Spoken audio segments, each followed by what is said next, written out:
Bienvenue sur le podcast de Bonheur Factory.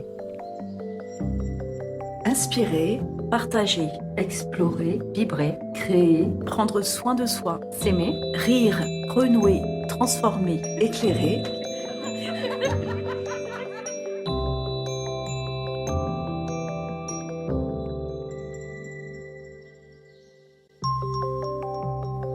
Nos émissions podcast n'ont pas de frontières.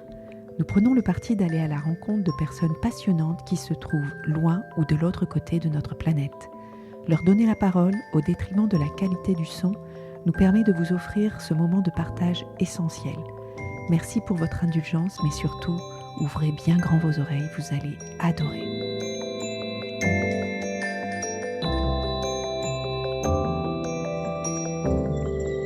Dans cette émission, nous recevons Laurence Mons, une des expertes françaises en sylvothérapie, qui nous emmène en douceur et en conscience dans ces cathédrales de verdure que sont les forêts.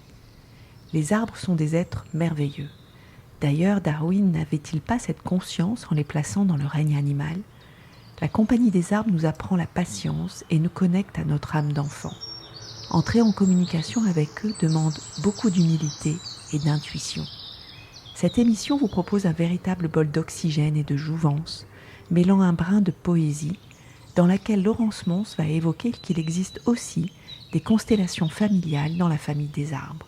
Le hêtre, un éternel adolescent, l'if, un grand-père maternel, le chêne, un patriarche protecteur. Nous vous invitons à un voyage extraordinaire chez ces êtres sans qui nous ne pourrions pas respirer. Un entretien réalisé par Corinne Delaunay. Laurence Mons, notre invitée, est sylvothérapeute. Elle a toujours été en résonance avec la forêt. Les arbres, pour elle, sont des êtres merveilleux. C'est la spécialiste en France de la sylvothérapie. Bonjour Laurence. Bonjour Corinne, bonjour à tous. J'aimerais bien que vous nous expliquiez ce que c'est que la sylvothérapie. Alors, la sylvothérapie, d'abord, au niveau étymologique, ça vient du latin sylva, qui veut dire bois, forêt, et thérapie, on connaît bien le mot. Alors, la sylvothérapie, qu'est-ce que c'est ? C'est une immersion en forêt où on va aller capter toutes les énergies de la nature, on va aller s'imprégner de la nature parce qu'on vient de la nature, hein, on vient de la forêt, l'homme a vécu pendant longtemps dans la forêt, donc on va aller retrouver nos sources, tout simplement, et on va aller ralentir le rythme. Est-ce qu'il y a un historique de la sylvothérapie en Europe ? Parce qu'elle n'est pas connue en France ? Alors, la sylvothérapie, elle est ancestrale.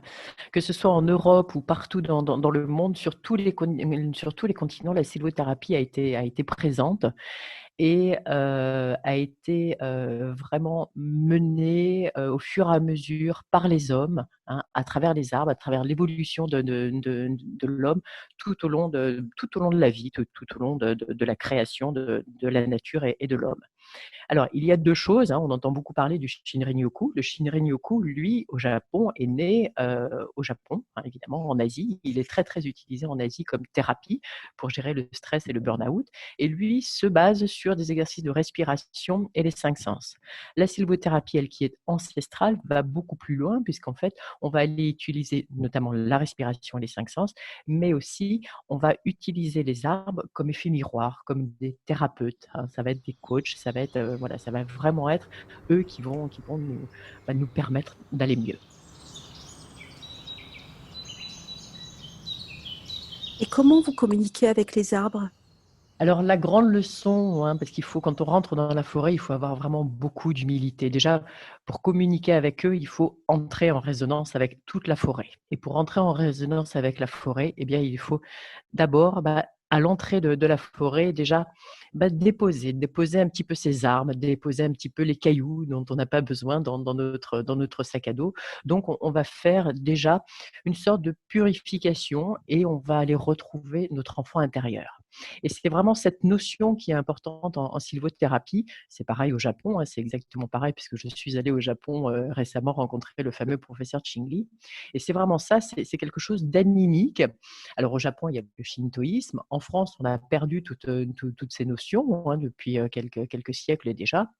Et donc, avant de rentrer devant et de se présenter devant les gardiens de la forêt, on va aller retrouver cette âme d'enfant, on va aller vraiment déposer les armes et revenir à soi. Alors pour ça, nous avons des exercices, hein. Nous faisons d'abord un cercle de la nature, nous faisons des respirations, nous faisons beaucoup d'exercices et puis on va aller, voilà, vraiment s'ouvrir, ouvrir son cœur et on va aller placer tout dans le chakra du cœur, à l'intérieur du cœur, on va aller retrouver cette flamme et donc au fur et à mesure où on va rentrer dans la forêt, on va aller rallumer en fait tous les organes et toutes les parties de notre corps et en avançant tranquillement dans la forêt, c'est ça qui va se passer, ça va être cette illumination de autant du pied que du foie, que du cerveau, que voilà, toutes les parties vont être vraiment complètement imprégnées. Il ne va pas y avoir que le mental puisque justement on va faire des activités pour lâcher le mental. Voilà. La première activité qu'on va faire, bah, c'est de ne rien faire, justement. Et c'est très compliqué pour la plupart des gens, hein. C'est vrai que moi, la première, des fois, je rentre dans la forêt et je suis encore là, mentalisée, à être encore dans mes pensées. Il faut un moment, même si on a déposé dans le cercle de la nature des choses, il faut encore un moment, bah, pour s'imprégner. Plus on est ouvert, plus les arbres vont communiquer avec nous. Ça, c'est une évidence. Après, ça s'apprend. Tout est de l'ordre du ressenti. Il n'y a pas qu'un ressenti, il y a plusieurs choses et depuis des années que je fais ça, autant vous dire que j'ai vu des choses extrêmement surprenantes, mais toujours avec des résultats fantastiques. Donc il y a des gens qui vont pleurer, beaucoup pleurent parce ils lâchent prise en fait. On a vraiment l'impression que c'est un retour chez soi, un retour dans leur maison initiale. Et puis, il y a des gens qui vont bâiller, il y en a d'autres qui vont rôter, il y en a d'autres qui vont s'asseoir, il y en a d'autres qui vont être complètement muets, il y en a qui vont danser, voilà. Il y en a qui vont être vraiment en extase complète. Et puis, la nature est toujours très surprenante parce que, bah, il faut demander, hein. Donc, on s'adresse à la nature comme on s'adresse, bah, à un animal puisqu'en fait ce sont des êtres vivants, hein. Darwin les plaçait d'ailleurs Mmh. dans le règne animal, au plus bas de l'échelle du règne animal, mais ne les plaçait plus dans le règne végétal et ça je trouve ça extrêmement intéressant parce que c'est vrai qu'ils ont des réactions parfois animalière et c'est juste, c'est juste fantastique de voir ça. Vous pouvez nous donner un Hem, exemple de réaction justement pour essayer de comprendre? oui, alors, bah, juste ce matin, je suis allée dans la forêt, hein. J'ai la chance d'avoir un bois à côté de chez moi et puis j'étais en joie et en même temps, je sentais une sorte de tristesse, une sorte d'oppression et je ne savais pas pourquoi.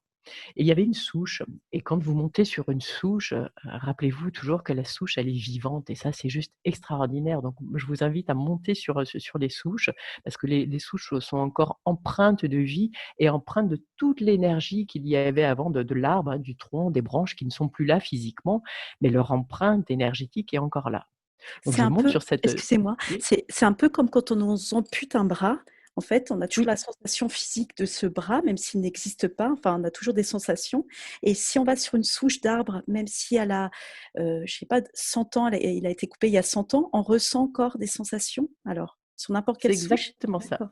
Oui, OK. voilà, alors plus elles sont grosses, plus vous pouvez monter dessus, plus vous allez avoir des réactions. Après faites attention parce que j'ai vu des gens tomber, hein, donc ça peut être très fort, ça fait comme une sorte de vortex en fait quand on monte dessus, mais c'est ça, c'est le membre fantôme, c'est exactement ça.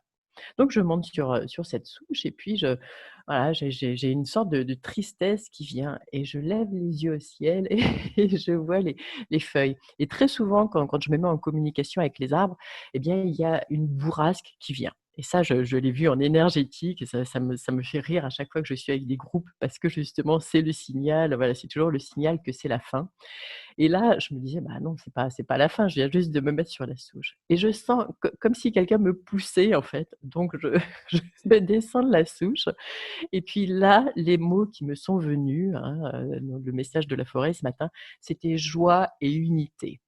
Et c'est vrai qu'il y a eu une énorme bourrasque. J'ai pris une petite vidéo d'ailleurs tellement ça m'a amusée et il y avait tous les arbres qui voletaient, qui dansaient comme ça dans le vent et donc voilà, donc je me suis mise à rire et la forêt peut être vraiment très porteuse de messages absolument incroyables. Est-ce que vous pensez que tout le monde peut communiquer avec les arbres et Vous apprenez ça en stage de sylvothérapie, justement, d'apprendre à communiquer? Absolument.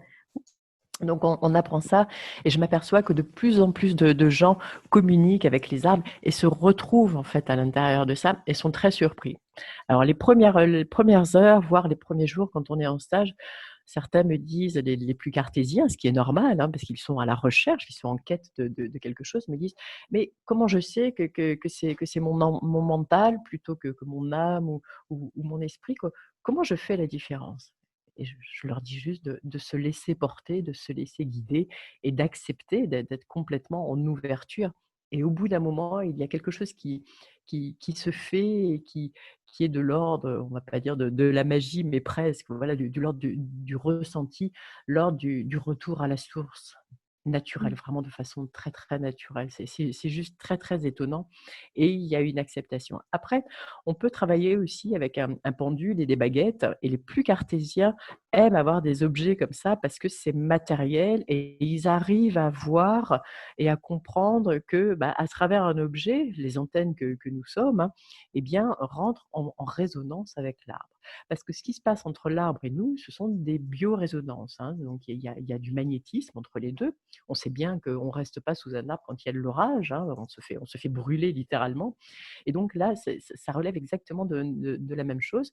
On est en communication autant avec les racines qu'avec les branches et c'est extrêmement intéressant parce que, l'arbre, il est à l'inverse de nous, hein. Alors on ne va pas dire que l'arbre a un système nerveux, c'est complètement faux.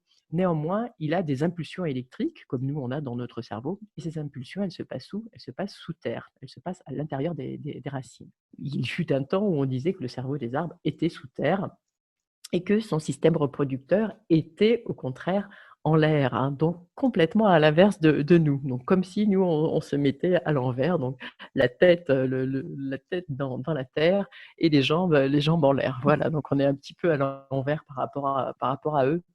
Donc il y a vraiment quelque chose qui se passe, hem, de l'ordre du trait d'union. C'est-à-dire qu'on vit sur la terre-mère, hein. On est vraiment sur la terre-mère, on y est né, elle nous nourrit et puis on est baigné et caressé et protégé complètement par le ciel père.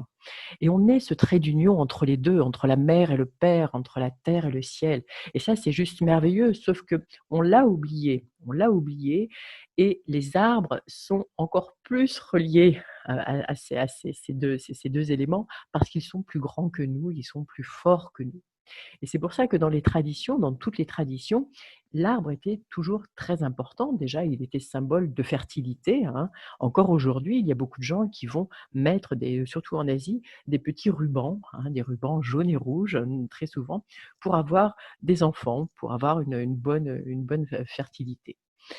Et l'arbre, à l'inverse de nous, fait ses enfants à l'extérieur. Nous, on les fait les enfants à l'intérieur, hein. Notre cocon est dans notre ventre. On le ressent, ce ventre, cette vie à l'intérieur que l'on expulse après et que l'on invite à vivre sur la terre-mère. L'arbre, lui, c'est l'inverse. À l'intérieur, il est mort. On appelle ça le cœur de l'arbre, mais c'est le duramen et le duramen est le bois le plus dur, la partie la plus dure dans l'arbre, mais c'est la partie la plus morte et la partie la plus vivante, elle est complètement à l'extérieur. Elle est sous sa peau, sous son écorce et toute la vie est là et c'est pour ça que quand on pose notre main sur l'écorce, on sent la vie. Donc quand on a les pieds sur les racines, les mains posées sur le tronc, bah, c'est juste merveilleux, il y a une connexion qui se fait quasiment instantanément. Est-ce que c'est nécessaire pour entrer en communion avec eux de les enlacer très fortement? Ou on peut le faire d'une autre manière? Mmh. Alors, enlacer les arbres pour enlacer un arbre, tout le monde peut le faire, ça pose pas de problème. Personnellement, je ne fais pas de câlin aux arbres et je dis toujours qu'il faut arrêter avec cette image de câlin aux arbres. La sylvothérapie, c'est absolument pas faire des câlins aux arbres. C'est-à-dire que vous allez être beaucoup plus en connexion avec l'arbre si vous êtes à l'extérieur de son tronc. Quand vous allez toucher, mais ouais, exactement pareil qu'avec les hommes, hein, l'humain. Donc quand vous allez toucher le tronc de l'arbre, vous allez être en communication avec son corps physique uniquement. Mais vous allez avoir beaucoup plus d'énergie quand vous allez être à 1 mètre, hein, ça va être son corps éthérique, et à 3 mètres, et à 10 mètres. Et plus ils sont gros, plus vous pouvez vous reculer. Et c'est absolument incroyable. Vous mettez juste les mains en avant, vous vous connectez bien à lui parce qu'on a des chakras derrière les yeux, donc on va aller juste se mettre en relation visuelle avec lui, les pieds bien ancrés et puis bien alignés. Et vous mettez juste les mains en avant, les paumes vers lui, et vraiment avec beaucoup d'humilité, surtout pour le chêne qui est le patriarche, hein, Oui. de la forêt. Voilà. On va aller se mettre en communion avec lui et recevoir et échanger. Et j'insiste là-dessus parce qu'il n'est pas question d'aller vampiriser l'énergie des arbres, hein, ils sont pas là pour ça. Et donc, on va aller échanger notre énergie et son énergie, et vraiment, ça va faire une sorte de roue qui va être entre les deux. Et je vous invite à le faire sans forcément toucher le tronc. Vous aurez encore plus de ressenti à l'extérieur. Il y a combien de corps au niveau des arbres? Alors, il y a 3 corps. L'arbre a 3 corps. À aujourd'hui, c'est ce qu'on sait. Comme on sait aujourd'hui que nous, on en a 7. Bon, ce sont des corps qui sont des corps subtils qui correspondent au corps ni plus ni moins de l'homme, hein. C'est juste ça. Maintenant, ce qui est plus important par rapport à ces corps, c'est la connexion des arbres que nous, on n'a pas forcément, puisque nous sommes détachés, hein, de la terre, alors qu'eux, ils sont complètement ancrés. Donc, ce qui est intéressant, c'est la connexion qu'ils ont dans les racines. Et ça, c'est fort intéressant parce que quand vous arrivez en forêt, si vous connaissez un arbre, hein, vous allez voir cet arbre. Et donc, moi, généralement, dès que je suis sur le parking, je lui dis que j'arrive ou que le groupe arrive. Et donc, l'arbre sent. Donc, j'ai déjà donné au niveau quantique, hein, j'ai donné une information quantique que j'arrive. Et donc, quand on arrive, tous les arbres passent le message. Et c'est exactement pareil que les oiseaux, hein. L'oiseau le plus important dans la forêt, ça va être le geai, puisque le geai va donner l'information à tous les animaux de la forêt et à tous les oiseaux que l'humain est en train d'arriver. Et ça, c'est juste extraordinaire. Donc cette connexion, elle est partout. On n'a pas besoin de toucher les arbres pour se mettre en communication avec eux. Mais ce qui est fort intéressant, c'est que vous vous mettez au milieu d'une clairière, vous vous mettez au milieu de 3 arbres, vous êtes en connexion avec tous les arbres. Et ça, c'est fabuleux puisqu'ils sont interconnectés avec les racines. Mais pas que les chênes avec les chênes, aussi bien les chênes avec le hêtre qui est à côté, hein. Le hêtre et le chêne sont très intéressants d'ailleurs, puisqu'ils font partie de la même famille, la famille des fagacées. Et le hêtre, c'est l'adolescent dans la forêt. Le hêtre, j'ai remarqué depuis toutes ces années, est l'arbre le plus caractériel. C'est juste incroyable. Il a une peau très très fine et c'est vraiment l'adolescent qui est en train de muter, c'est le miroir le plus fort quelque part. Mais la connexion est la plus difficile avec lui. J'ai souvent vu que les gens ont mal à la tête ou ont le cœur qui bat très très vite, un rythme cardiaque accéléré. Et c'est fort amusant de voir ça. Est-ce que, par exemple, si on a des adolescents, on peut les mettre en connexion avec des êtres, puisqu'ils sont adolescents et ils peuvent se comprendre, ou ça n'a rien à voir? Oui, oui, oui, absolument. Et ça marche très, très bien. Les arbres adorent les enfants, adorent les adolescents aussi, pour peu qu'ils aient une ouverture de cœur. Et c'est vrai que les adolescents et les êtres, ça marche très, très bien. Ils ont une connexion absolument très, très rapide. C'est très surprenant. Les premiers arbres que je conseille quand on va en forêt, c'est les pins, puisque le pin représente la mer, hein. Et la mer, quand vous... Alors là, par contre, on va aller se connecter à lui et on va aller le prendre dans nos bras. Alors, pas le serrer dans nos bras, mais mettre ses mains de chaque côté du tronc. Et ça, c'est super intéressant parce que c'est la mer et vous allez sentir une sorte de bercement. Et ce bercement est comme un câlin, voilà, on va retrouver eh bien, ce rythme, hein, ce rythme et ce tempo du cœur quand on était dans le ventre de notre mère. Et donc, on va être bercé. Et c'est juste incroyable de revenir à la source. Le nom de pin, d'ailleurs, est très, très surprenant puisqu'il semblerait que ça vienne de la glande pinéale, puisque la pomme de pin aurait la forme de la glande pinéale, hein, la glande pinéale qui correspondrait au troisième œil, hein, au chakra du troisième œil. Donc, on va aller placer le front sur le tronc et une main de chaque côté. Alors, toujours pareil, quand on se connecte à un arbre, on demande la permission.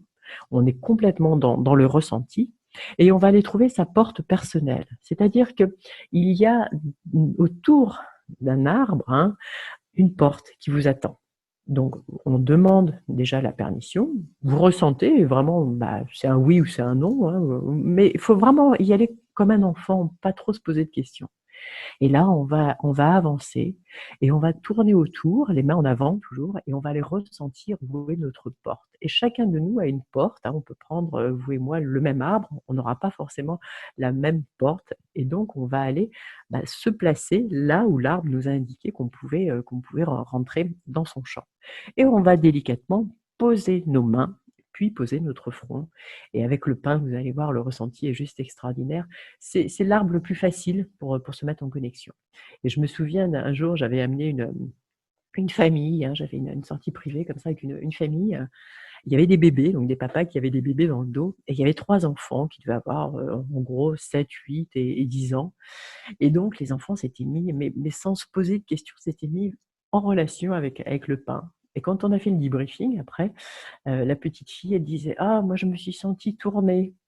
Le deuxième avait dit: «Ah moi j'avais l'impression de danser». Et le troisième, j'étais très surprise, m'a dit: «L'arbre m'a dit qu'il s'appelait Alexandre». Voilà. Et voilà, donc les parents étaient un petit peu interloqués et c'était vraiment très surprenant de voir comment les enfants, de façon naturelle, des enfants qui ne s'étaient jamais connectés à un arbre, voilà, arrivaient vraiment très, très facilement à rentrer, dans leur maison naturelle. Est-ce qu'il y a un arbre qui représente justement les enfants, la petite enfance, ou d'autres arbres qui représentent par exemple les grands-parents? Oui. Ah Si, oui, oui, à oui, oui. chaque fois? Alors, Ouais. l'enfance, ça va être l'épicéa. Voilà, l'épicéa, c'est celui qu'on a choisi à Noël, hein, et c'est pas pour rien, puisque c'est l'arbre de la naissance, c'est l'arbre de la renaissance aussi, mais c'est l'arbre qui traditionnellement a été mis dans les maisons pour aider les accouchements. Donc, on allait couper les branches au moment où la femme allait accoucher, on allait couper les branches et on mettait des branches par terre autour de la femme, et c'était le symbole de la lumière, le symbole de la naissance. Et donc, cet arbre, l'épicéa, est vraiment l'arbre de la lumière parce qu'il a vraiment des branches qui remontent comme ça et qui a des cônes, hein, qui descendent. Et donc, c'est vraiment cette union de la lumière et la transparence qu'il peut avoir aussi, comme une bougie, exactement comme une bougie. Donc, traditionnellement, c'est l'arbre de l'enfance. Et Mmh. bizarrement, on l'a mis à Noël Oui, dans nos maisons. Alors bizarrement. pareil, voilà, quand on fait Noël, quand on célèbre Noël, on célèbre le solstice d'hiver, hein, plus que la naissance de Jésus. C'est vraiment le solstice d'hiver qu'on célèbre. Et donc, pareil, c'est le renouveau et c'est la lumière. Mais par pitié, prenez des arbres avec des racines, hein. Si vous n'avez pas de jardin, offrez cet arbre après à la commune ou à quelqu'un qui a un jardin. Mais plus on sera nombreux à ne pas acheter d'arbres coupés, moins il y en aura dans les magasins. Voilà, ça c'est très important. Ça me fait toujours mal au cœur de voir tous ces arbres coupés. Sacrifier. Justement, les arbres, quand on les coupe, ils peuvent aller se reproduire ailleurs, enfin, pousser plus loin. C'est vrai? Oui, alors Voilà.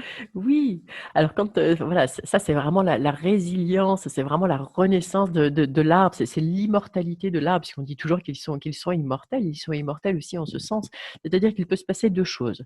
On va couper un arbre et il va renaître. C'est-à-dire qu'il y a des branches qui vont repousser et donc il est capable, hein, c'est ce qu'on fait, notamment avec les châtaigniers, hein. Il y a un tronc et donc les bûcherons le savent bien, on va couper le tronc principal et donc il va y avoir plusieurs troncs qui vont pousser. Donc ça faisait beaucoup plus de bois et plus de fruits. Voilà. Et puis, quelque chose d'étonnant qu'on arrive à voir, notamment chez les bouleaux. On va imaginer que l'arbre, a été coupé. Alors 2 choses. L'arbre coupé, donc il va être capable de passer sous terre et de drageonner, donc d'aller revivre un petit peu plus loin et de renaître un petit peu plus loin et de refaire sa propre racine, son propre tronc. Ça, c'est juste extraordinaire. Et puis, il y a une autre chose, on voit des fois la tempête arrive, l'arbre tombe et donc il y a un chablis. Alors le chablis, c'est quoi? C'est quand il y a le fût au sol avec la racine et on voit toutes les racines et tout. Sorti. Sorti. Mais qu'est-ce qui va se passer? Il peut y avoir un bout de racine qui reste et du tronc qui est encore vivant pendant très très longtemps. Et on va voir ressortir encore d'autres troncs, hein. Donc on a l'impression que ce sont des branches, mais ces branches vont devenir des troncs. Et c'est juste incroyable. Voilà, donc l'immortalité de l'arbre est juste incroyable. Est-ce qu'on peut revenir sur les grands-parents? Qui seraient les grands-parents, la grand-mère et le grand-père dans une forêt? Oui.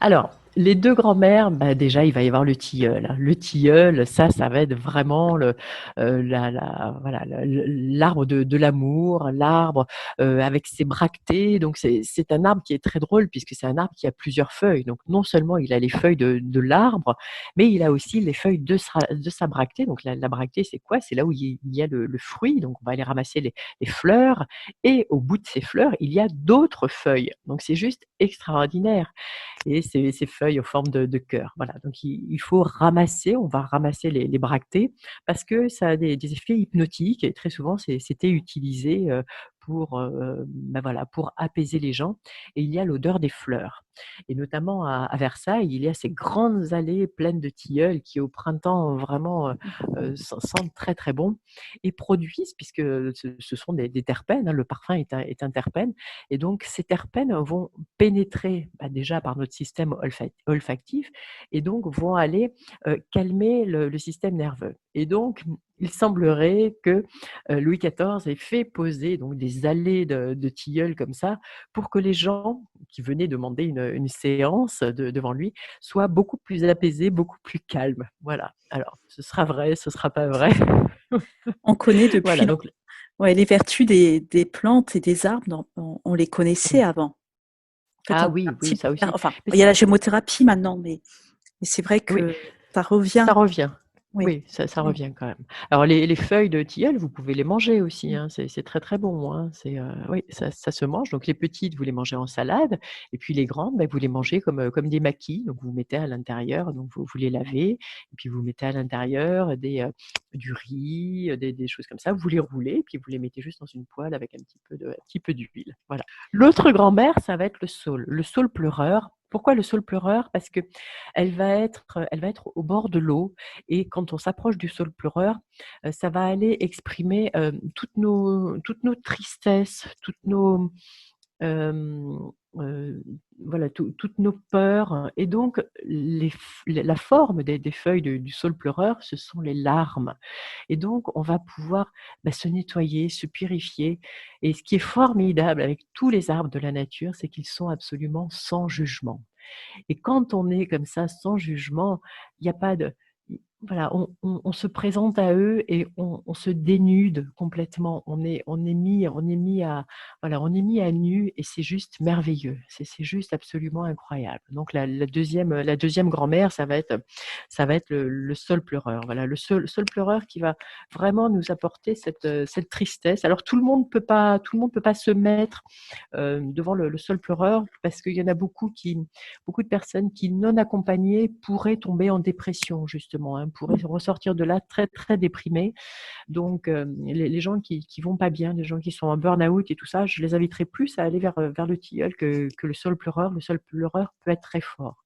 Mais ce qui est merveilleux avec le saule pleureur, c'est qu'il est à côté de l'eau, très, très souvent, c'est un arbre d'eau et donc quand on va pleurer eh bien nos larmes vont couler et vont aller rejoindre ces eaux et donc le sol va faire en sorte que voilà, non pas que ça aille dans ses racines, mais que ça aille dans la rivière et que la rivière emporte ça beaucoup, beaucoup, beaucoup plus loin. Donc c'est juste merveilleux. C'est Voilà. très poétique, c'est très beau. Merci, Oui, hein. oui, oui, Parce que c'est très, très beau.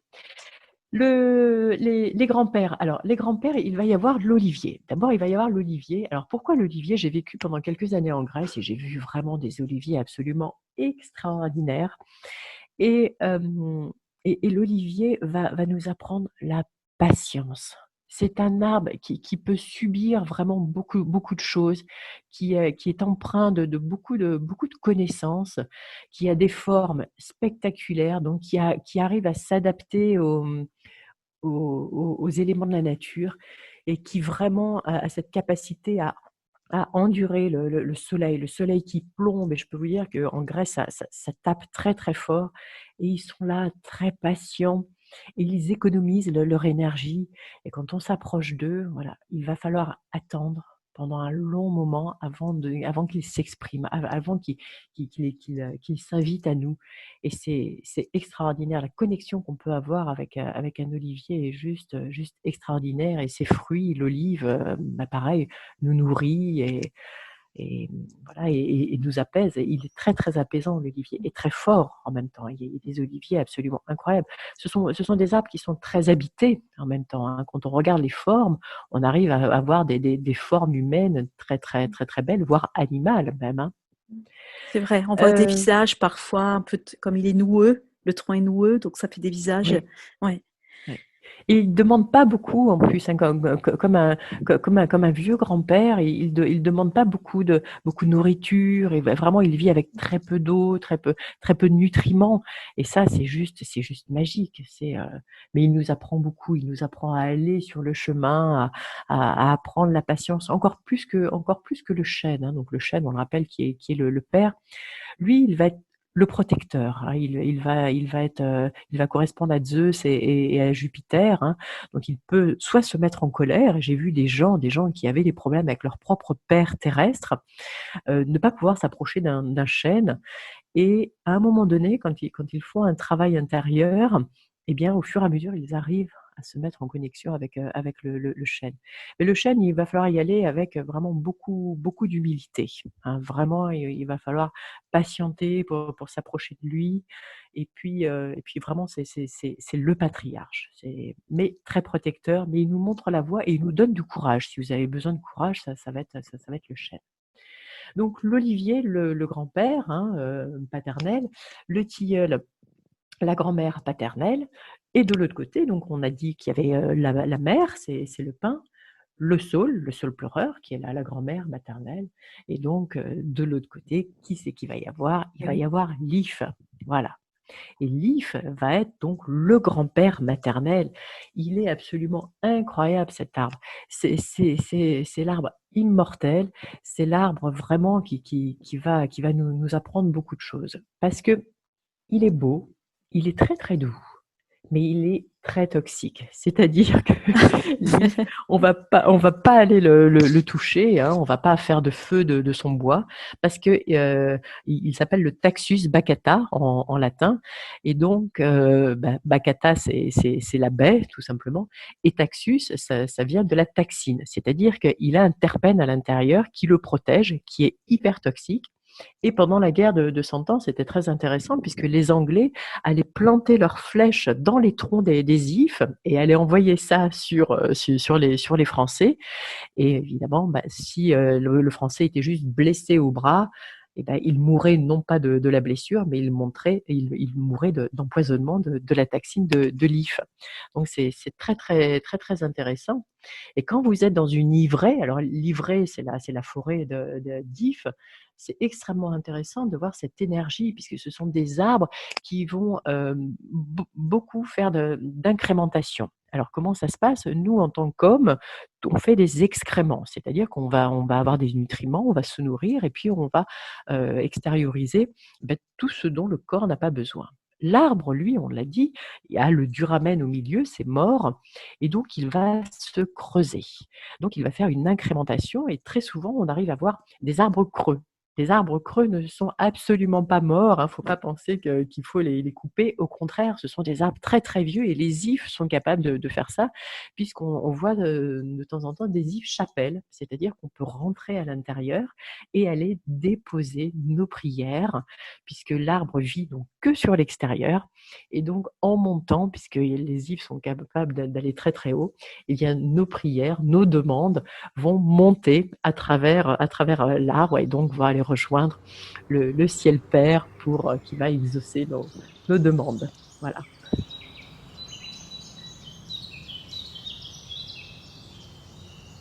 Quand on rentrait dans la forêt, il y avait toujours les arbres guerriers qui étaient présents d'abord, et ensuite on peut rentrer au cœur des autres de la forêt. Donc il faut vraiment rentrer toujours en conscience. Donc c'est ça que vous nous apprenez dans un stage de sylvothérapie, c'est de prendre Oui, soin de commencer doucement.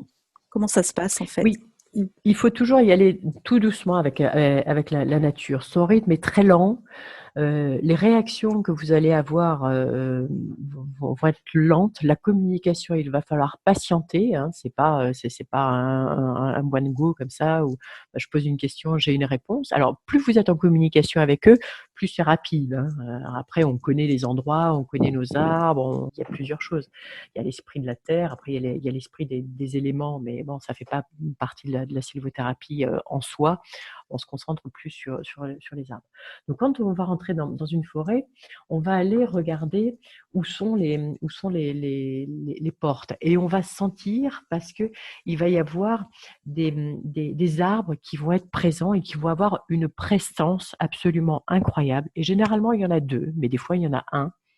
Et donc, on va aller se présenter.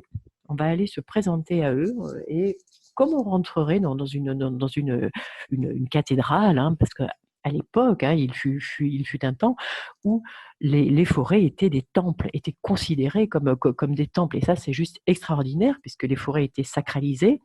Les néophytes et les païens n'avaient pas le droit de rentrer dans ces forêts. Juste les druides, par exemple, pour parler des Celtes, avaient le droit de rentrer à l'intérieur et étaient autorisés. Et cette autorisation, c'est eux qui l'avaient créée, c'est eux qui l'avaient ouverte, en fait. On se présente, en fait, eh bien, en âme pure, en âme ouverte à la nature et en non-jugement, puisque les arbres ne vont pas nous juger, mais nous non plus. Il va pas falloir qu'on soit cartésien. Justement, il va falloir qu'on soit avec une pureté d'âme très, voilà, très enfantine, j'ai envie de dire, très, très naïve, avec une naïveté vraiment facile et facile à admettre et facile, voilà. Et donc, faut faire une petite introspection avant de rentrer dans la nature et demander l'autorisation. Alors, quand on rentre dans la nature, comment on va faire? Eh bien, on va rentrer du pied droit. Et c'est très marrant parce que ça, je l'ai vu partout et je n'ai pas la réponse à ça. On m'a souvent posé la question. Je n'ai pas la réponse à ça. Pourquoi du pied droit? Et dans beaucoup de traditions, beaucoup de religions, hein, chez les musulmans aussi, chez les asiatiques aussi, en Grèce aussi. Hein, en Grèce, même quand vous rentrez chez les gens, il faut absolument entrer du pied droit et sortir du pied gauche. Voilà. Alors, si quelqu'un a l'explication, je veux bien l'entendre. L'explication rationnelle, je ne l'ai pas. Néanmoins, on rentre du pied droit et on rentre en conscience. On rentre nettoyé en conscience et vous allez lever la tête et vous allez voir que les branches, que ce soit l'hiver ou l'été avec le feuillage, supportent le toit du monde, voilà, et nous protègent, nous relient. Et si vous regardez dans les cathédrales comment ça a été fait, on a pris exactement cette empreinte, c'est-à-dire que tout ce qui est sur terre est empreint de la nature. Tout ce que l'homme a inventé, on a juste ramené chez nous la nature. Vous pouvez regarder donc les cathédrales, il va y avoir 2 piliers, aux portes. On va rentrer à l'intérieur et si vous regardez les colonnes, très, très souvent, elles sont faites comme une forêt. Au pied, il y a très souvent des sculptures avec des feuilles et en haut, il y a des arcades. Et ces arcades représentent les branches qui se rejoignent et donc qui se rejoignent, si vous levez la tête dans une église ou dans une cathédrale, exactement comme une forêt. Et ça, c'est juste extraordinaire. C'est magique. Et en forêt, on n'a pas de vitraux comme tel, hein, comme une cathédrale, mais on va aller regarder entre les feuilles. Et quand on voit avec le vent qui bouge et on voit les feuilles avec le ciel derrière, ce sont nos vitraux végétaux. Donc on va aller regarder ça, on va aller regarder la lumière à travers ce feuillage. Donc l'homme, hein, comme je vous le disais, a ramené la forêt. Il a vécu pendant très très longtemps en forêt. Et puis quand l'agriculture moderne est arrivée, ben, on s'est un petit peu détaché, même beaucoup, hein, et de plus en plus, de la forêt. On s'est extériorisé complètement d'elle. On l'a coupée d'abord pour construire nos maisons, et puis pour faire de la place pour les champs, pour faire de l'agriculture.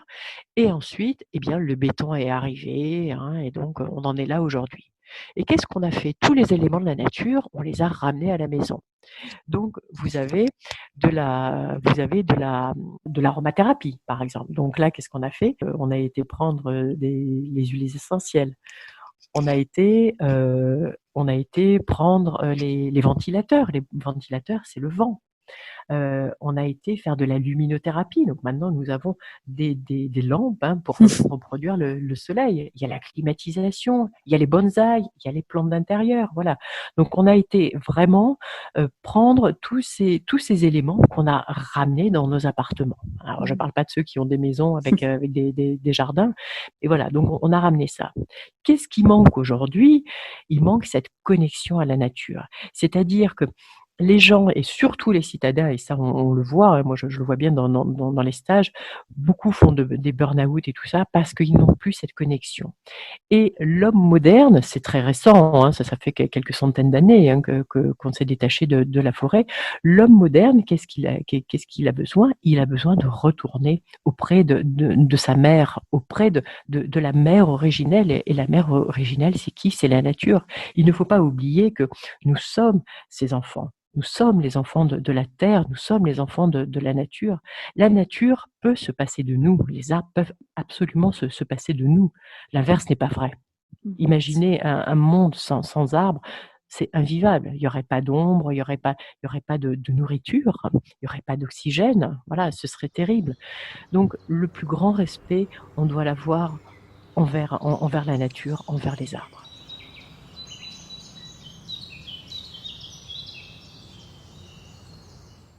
Qu'est-ce qui vous en dit les arbres, justement, et comme vous communiquez avec eux, sur ce qui se passe à l'heure actuelle sur la planète?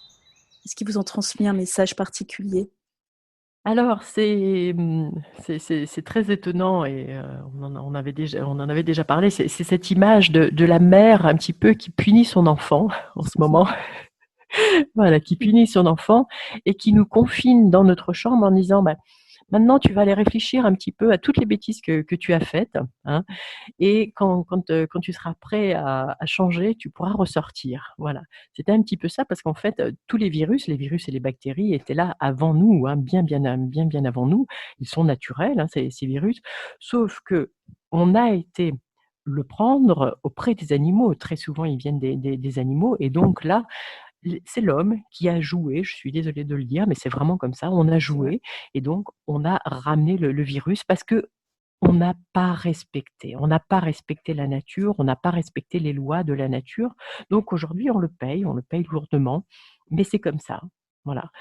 Alors, les messages de la nature en ce moment, c'est qu'elle avait besoin de respirer. Elle avait vraiment besoin de cette parenthèse et c'est pas pour rien que c'est arrivé. Et c'est bien, on revoit des poissons arriver, on revoit les rivières se purifier, il y a plein d'insectes, c'est très marrant. Il y a des insectes, moi, que je n'avais absolument jamais vus, et j'observe la nature tous les jours. Les arbres ont encore plus de fleurs et des odeurs qu'on n'avait pas senties depuis très, très longtemps, c'est juste incroyable et ils ont une énergie de joie. Ce qui est en train de se passer, c'est qu'il y a un moment donné où, au début du confinement, ils étaient fatigués. Vraiment, la nature était fatiguée. Les arbres, je les sentais vraiment épuisés. Il y avait une tristesse. Et là, c'est ce que je vous ai dit ce matin, il y avait une joie. Et de plus en plus, ils attendent qu'on revienne, mais qu'on comprenne. Que l'homme comprenne, que vraiment que ça nous serve de message. J'en ai des frissons rien que de vous en parler, qu'on comprenne qu'ils sont là, qu'ils nous attendent, mais qu'il faut vraiment qu'on les respecte et qu'on aille les voir, avec bienveillance, qu'on aille les voir avec admiration, qu'on aille les voir en comprenant qu'on a besoin d'eux et qu'ils sont là pour nous et non pas l'inverse.